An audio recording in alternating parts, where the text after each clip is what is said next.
Hey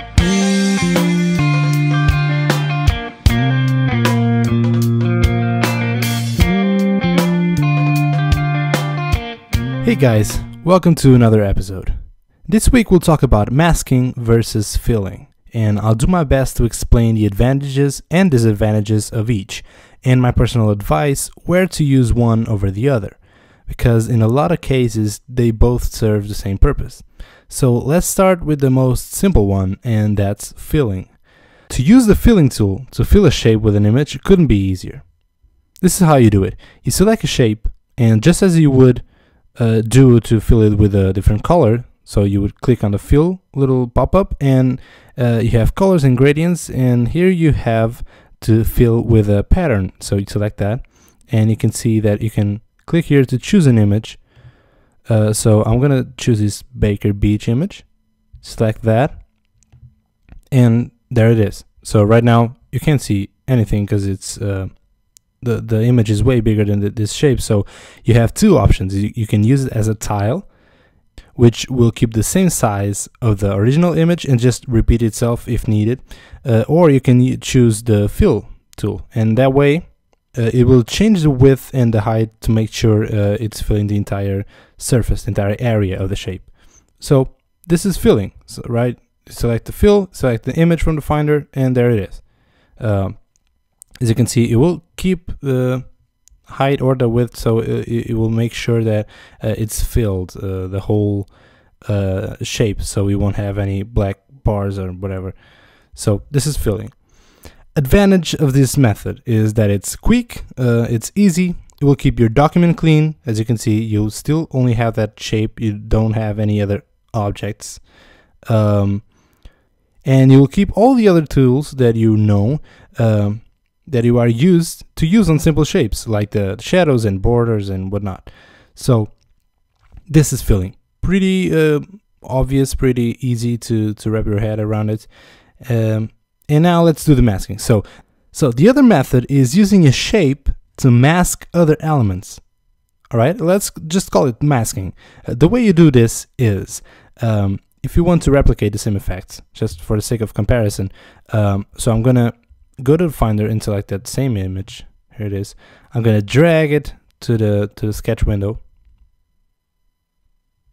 There it is, and this image is way bigger than we need it to be. So let's make it 500 pixels. Here you are. So you place the image where you want it to be, right? So place it on the desired location, and I strongly advise you to group, in this case, the image and the shape. So let's do that. I have the image selected, and I'm going to select, pressing shift to select the masking, and then I'm going to group them. There you go. And you have to make sure that the masking shape is below the image, right? And then you right click on the masking shape and select use as mask. There it is. And now you see these little circles in indentation, and that is a visual cue to let you know that this item is being masked by the one below.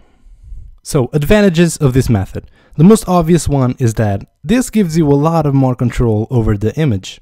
So you can see that now you have the image right here, so you can place it on the desired location. You can zoom on an area like so, and you can make sure that the image will look exactly how you want it to look, right? The other advantage is that you can mask every kind of element. It doesn't need to be an image, opposed to the filling, which it has to be an image. So you can drag anything that you want, and that's why I suggest that you group it, because you can drag anything to that group, and as long as it's on top of the masking shape, and you can see that now the mask that we just drag it to the group, you can see that it's indented, so it has a little circle, so you know that it's being masked by this one, and you can't see it because it's out of reach. So if you want it, let's drag it up here, right here, and you can see that it's being masked. Imagine the masking shape as a little window, and if it's not right in front of it, you can't see anything. So if we drag this little text block out of the window, you can see that it's being masked, so you can't see anything, right? But as you probably have already guessed it, on the other side, it needs a lot more steps. makes your project messier because now you have groups and other elements and whatnot. So the question is, when should you use one over the other? And here's my advice. If you need something like a profile picture or a button in whatever, something that you know that you will want to keep it as it is for the most part, then the filling tool is perfect because it's fast and it's clean. You don't have to do anything. Let me just show you how. So one thing that you most probably will do a lot is making little circles with a profile picture of a user or something, right? Because that's what you do now. So I'm gonna do that. So I'm gonna select the fill, select an image. Here I go, profile picture, and I'm gonna fill it, and there it is. Simple, clean. It was pretty fast to make it into a circle, and you can actually copy the style and paste it on other elements, and we'll apply it to that new one because this is still a fill. So it has the same exact behavior as just a color fill would have. So if we do a little test right here on the top, so imagine that I want to give a border to this, right? And this is just to show you how this it behaves differently. So I want to add a border to this, a border on the inside. Let's say 10 pixels thick on the inside, right? I just did because it's easy. That's how you do it. If I want to do something on this, the masking one, well, first we can't give a border to the group, so we would have to choose to give a border on the image or on the shape. I will assume the masking shape, and you would assume correctly. But if we give a border, let's do the same thing, 10 thick on the inside, and you can't see anything. And the problem is you can't see anything because the border is on the inside and this image is on top of the masking shape. The image will be on top of the border, right? So let's say I'm going to hide this image, and you can see that the border is there, but because of the image is on top, you can see it. So how would you do that? Well, we could do, like, if we know the border is 10, well, the way you would do it is you would subtract 20 pixels on the height and on the width, like so, and then add the border on the outside, and you can see where I'm going this. So you can always do what you want. That's basically it.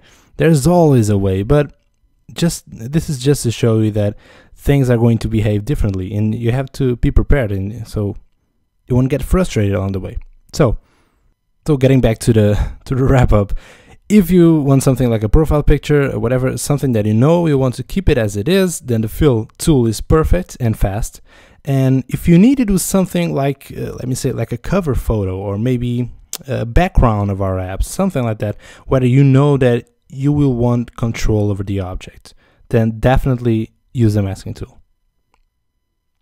I know some of you had some questions and some trouble wrapping your head around this. I hope this made it more clear. Still, if you still have some questions or some doubts or whatever, hey, feel free to reach me out. Send me an email or a tweet and I will help you.